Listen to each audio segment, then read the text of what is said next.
North Korea berates Obama over the interview release. North Korea has condemned the United States President Barack Obama over the release of the film The Interview, about a fictional plot to kill its leader Kim Jong-un.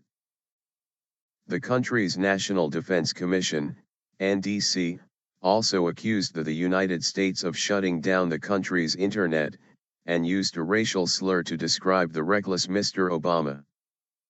Sony Pictures had originally pulled the title after a cyber attack and threats. But the company later reconsidered, releasing the comedy on Christmas Day. A number of critics, including the United States President, had warned that freedom of expression was under threat if the movie was shelved. The controversial film was shown in some of the United States cinemas and is available online, with several hundred independent theaters coming forward and offering to screen it. However, larger cinemas decided not to show the film.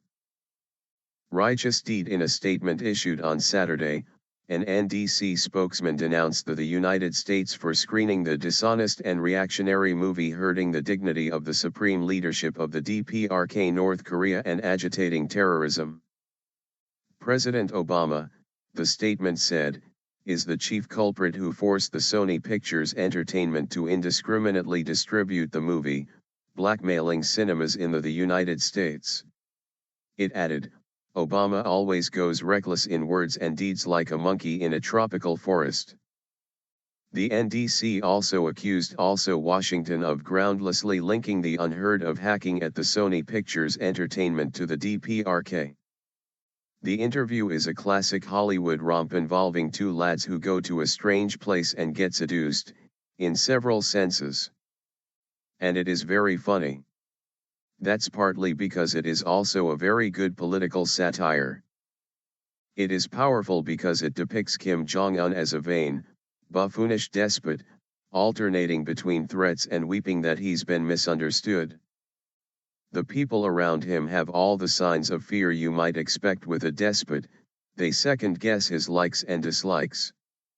Maybe he, and they, were right to fear the film.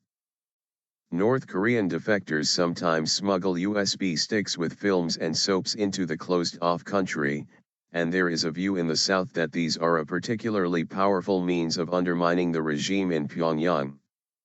If that's so, The Interview might be a good candidate for inclusion. That fear may explain the North Korean leadership's intemperate, deeply racist language. It's not the first time it has called President Obama a monkey. Crude insult or satire? Which is more effective? FBI accusation. Sony Pictures had initially pulled the film after suffering an unprecedented hacking attack at the hands of a group calling itself the Guardians of Peace. The hackers also threatened to carry out a terrorist attack on cinemas showing the film on its scheduled release date of Christmas Day. Last week, the United States Federal Bureau of Investigation, FBI, said its analysis pointed the finger at North Korea. However, many cybersecurity experts have come forward to dispute this assertion. At the time, North Korea denied being behind the attack but described it as a righteous deed. The country subsequently suffered a severe internet outage. The Interview saga. The Interview features James Franco and Seth Rogen as two journalists who are granted an audience with Mr. Kim. The CIA then enlists the pair to assassinate him. November 22, Sony computer systems hacked, exposing embarrassing emails and personal details about stars. December 7, North Korea denies accusations that it is behind the cyber attack, but praises it as a righteous deed. December 16, Guardians of Peace hacker group threatens 9/11 type attack on cinemas showing film. New York premiere cancelled. December 17, leading the United States cinema groups say they will not screen film. Sony cancels Christmas Day release. December 19, FBI concludes North Korea orchestrated hack.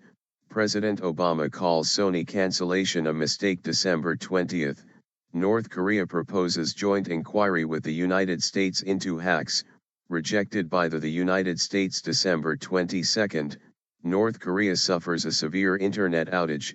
The United States authorities declined to comment. December 23.